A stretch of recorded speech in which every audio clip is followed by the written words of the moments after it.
everyone, welcome to Jack Literary Corner. I am Jackie, and if you watched my previous video, I just talked about one of my all-time favorite shows, and that is Are You Afraid of the Dark? Which, no, it's not literature, but it is storytelling. So I wanted to share some of my favorite episodes in a series of videos, and talk about them, and tell you what they're about, and talk about what I like in the episode. And maybe as I do this more and more, I'll do better at analyzing. I just recently watched a video where a guy analyzed one of the all-time best Goosebumps episode, and how great it was, and how it did more than just scare its audience, but was kind of relatable, like the main character and her issues. And that was actually The Haunted Mask, which I think was it's one of my favorite Goosebumps episodes ever. But anyway, we are talking about Are You Afraid of the Dark?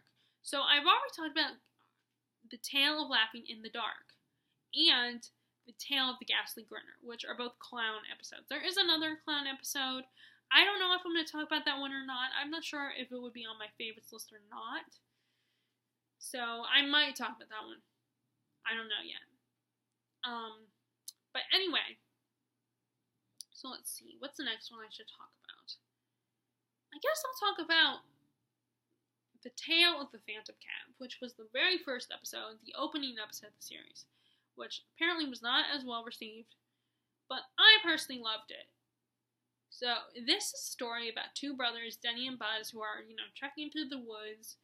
Buzz is kind of taking lead because he has a compass and everything. He's probably a Boy Scout. But they end up getting lost in the woods. Of course, Denny is really pissed at Buzz and everything, and he already gives Buzz a hard time and thinks of him as a loser and stuff, because he's a big brother, he's a tough guy. And while they're in the woods, they run into some random guy that's walking through the woods. Flynn, the name Flynn, and he said, he can't really help them, but he knows someone who can. So Flint takes them to a mysterious tells them about this mysterious man known as Dr. Vink, who lives in the woods. He's like a mad scientist type. And, Denny and Buzz are a little weirded out. They're like, who would live in the woods and everything? And then, Flynn gets a little weird and is all like, how are you guys at solving riddles? And, before you go asking Dr. Vink for help, you gotta make sure you really want his help. Because his price is really steep. Wonder what that could be. Wonder what his price is. Well, there is always a price. Even if someone says there isn't, there always is one. So they show up at Dr. Vink, and then Flynn disappears. They show at Dr. Vink's cottage, and they're a little reluctant to do this, and then after hearing some creepy noises and screams and cries, they bang on the door, and Vink lets them in. And he starts talking and he's typical eccentric, weird little quirky little scientist guy. He looks like he could be Hagrid's little brother. And so he tells them, he starts talking to them and stuff, and he's like, I can help you out, but you have to do something for me. You have to answer a riddle for me. And then if you get this riddle right, then I will let you call your parents. So Buzz is all confident he can get the riddle. Because he's really good. He's the smart one between the two of them. So the riddle goes like this. What is weightless, can be seen by the naked eye, and if you put it in the barrel, it will make the barrel lighter. And unfortunately, Buzz does not get the riddle. And I will give you the answer at the end of the episode, because that's when they get the answer. So unfortunately, Dr. Vink with the He's actually a recurring character, and I love his character. He's actually the same actor who played the doorman in Laughing in the Dark. But so he's like, no, you guys can go. It's just like everybody else. You didn't get the riddle, and he's like, there will be a cab that will pick you up in the woods, and but Denny's all like, there's gotta be something we can do. Give us another riddle. That one wasn't fair. And he says, and Vink is like, all right, there's one other option. You can give me a specimen. And then, and they're like, what kind of specimen? And he shows them a jar of a hand in his house. And they go freaking out, running away, which I totally would freak out too if I saw that. If someone had a jar of a real human hand in their house. Unless it wasn't like if it was a real human hand, I would totally freak out. So they go running in the woods, and of course, they don't believe that there's going to be a taxi cab that will pick them up. But then a cab does show up. And lo and behold, guess who's the driver? Flynn. Flynn happens to be the driver. And he tells them, that he's known Dr. Vink for a while, and he's been giving a lot of people rides, and how he tried to guess the riddle, but he did not get it. He also told them that he was the one who had lost, he had to give, the hand was his, which is really gross and creepy. And he says that happened over 40 years ago. And they're all like, oh, there's no way, you don't look 40, you can't be that old. And this is kind of a really funny part. He does kind of an exorcism. He's like, well, actually, I didn't tell you, but, before Dr. Vink collected my hand, I had a nasty little accident. And you could say, I sort of died. And like I said, he does this little exorcism thing where he turns his head all the way around and looks at the boys and says that. And it's like, it's actually a really funny scene, as a kid, yeah, that's freaky, but as an adult, it's kind of funny, actually. And he says that it's a curse, that every time no one gets the riddle right, they ride in his cab and crash into a tree and die. But he says that there's still a chance, so they can actually figure out the riddle, because it's a kid's show. So they're trying to, of course, with Denny's encouragement, which is more like shaking him, like, get the damn riddle, because I don't want to die. And he finally after some thinking, he finally gets the answer to the riddle at the last minute, which is a hole in the barrel. And that's how they survive. But of course, when they tell the police, there's nothing left but an old foundation where a house once stood. And that is actually the episode that gets Frank into the group. One of the members, Frank, into the group. And that was such... Oh, and by the way, I didn't, in the previous video, the Ghastly Grinner one was actually told by Mary Beth. I didn't tell you that. I didn't say that in the last episode. In the last video. So there's not a lot to say about this episode. I just like it because it's actually kind of funny, and it's creepy, and it's the first episode where we meet the character of Dr. Vink with a blah, and he's not a nutbag. Never call him a nutbag. But I like the episode. I don't know a lot of people like it, but I like it. It was a very enjoyable episode and a little quirky. It was just a fun episode.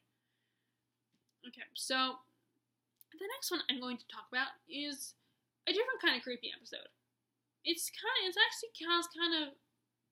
And that is The Tale of the Super Specs, told by Gary, president member of the Midnight Society. This is an episode where it does not necessarily end in a positive way. Okay, so in this episode you have this is the other one with the character with a weird name. Weeds and his girlfriend are shopping for supply, stocking up on supply in Sardo's magic shop, and he is the other reoccurring character in the series. Because Weeds loves Are You Afraid of the Dark? Loves pulling pranks on people and messing with people, and he's really immature. And it is April Fool's Day the next day, so he's got stuck up on his pranks. So Weeds comes across these weird-looking glasses that it's supposed to give you X-ray vision, and he accidentally sprays this magic dust on the glasses, not realizing that it's legit. And his girlfriend I can't remember her name, Mary Beth, I think her name is actually Mary Beth as well, puts on the glasses, and then she sees, when she looks at the window, she sees a woman in all black. You can't see her face. She's covered in all black. Sees her standing there, and it's really freaking. It's like really taking her aback. And then every time she puts on the glasses, she keeps seeing this, but Weeds and does not see it. So she's freaking out. She keeps seeing these people, and then, even at her own house. And since Weeds won't believe her, she decides to go back to Sardo. No Mr. Accent on the dough. And he realized, this is a common joke throughout the series, because like I said, Sardo is one of the recurring characters in each episode, and that his products, what he sells, actually works oftentimes, but he doesn't realize that. He's just trying to sell this stuff because he's a bit of a con man. And I have theories about Sardo, but that maybe he was once a powerful magician or sorcerer, and then to punish him because he went all evil and stuff. So they forced him to protect these objects, but got his memories taken away, so he doesn't realize that the objects actually work. So that's my little background story on Sardo. I don't even know if that's true, because that's just something I made up. But anyway, so Sardo reveals to her, says that she opened a window to another dimension, and that these people that she's seeing, these people all dressed in black, that they are people from another dimension that's similar to ours, and that they are trying to get into our dimension because there's a window, there's an opening. So her and Sardo, with the help of Weeds, must close the window.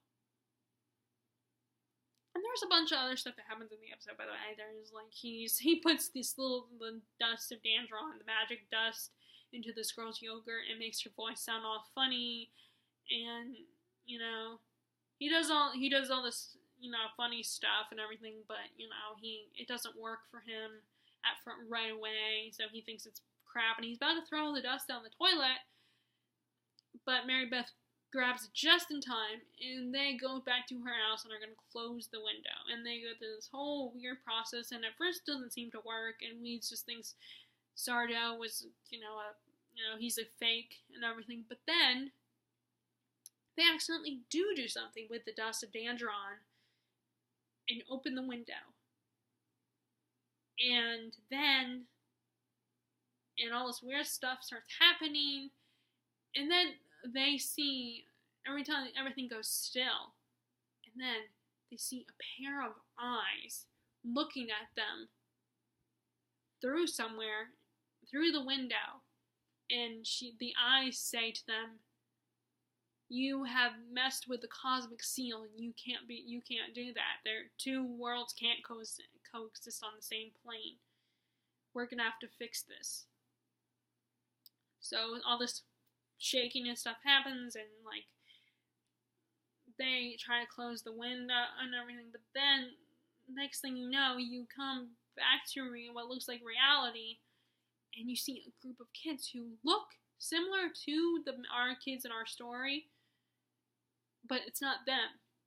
And you also see the woman that has the mysterious eyes that were looking at them, and you realize, and then at the end of the episode, you see that that Mary Beth and Weeds and Sardo are trapped and that the other people that Mary Beth was seeing through the glasses have taken over and have stopped them. And that's how it ends. That was that's one of the main reasons why I love this episode. Because of how it ends. It does not end on a happy note for our protagonist. And so it makes it even more freaky because it does not end happy. It does not end with good guys triumph over evil. And if you think about it, these people aren't actually evil. They're just someone from another dimension. You know? They just seem evil to us because they were trying to take over and come into our dimension. Or they were trying to protect their own. So it makes sense that they seem, but they weren't really evil. So, and that's what this show also does, is sometimes on some of the episodes it's clear that these people are evil, they're the antagonists and everything, but it's also like, some of the episodes, these guys actually, you find out they're not really evil, they're just trying to protect their own. So it's just really interesting. So, and like I said, I love how the episode ends. And it was kind of a funny, quirky little episode. There were some funny moments, like when he made the girl's voice sound funny. And of course, Eddie's scene with Sardo is really funny, especially when he always feels like he has to correct people on how to say his name. It's Sardo. No Mr. accent on the dough. And even there's a scene when they're trying to close the window and everything is all happening and stuff, and you see the people dressed in black have appeared, and, they're like, close the window, man, and, and Weeds is saying, Mr. Sardo, close the window, and Sardo, of course, in that moment, in the most inconvenient moment, just like, it's Sardo, no Mr. accent on the dough, and he's like, who cares? Just close the damn window. It's really funny. And, like, there's so many episodes where Sardo's in, he's like, he doesn't know what he's doing. And he's constantly, correcting people how to say his name. And they always need his help, even though he doesn't know what he's doing. It's so funny, and whenever he appears. And sometimes he's not even thinking about, like, the safety of the kids. He's just thinking, oh my god, this thing is so cool, what it can do and everything. Oh, I can benefit from this. So that is another episode I like. I think I'm going to just stick with 2 episodes per video, so maybe I can extend this to several, because there are so many episodes that I would like to talk about. So, if you guys are a fan of Ready for the Dark and like hearing me talk about it a little bit, then be sure to give this video a thumbs up and click subscribe if you haven't already. I hope you guys are enjoying your reading, and I will talk to you all later.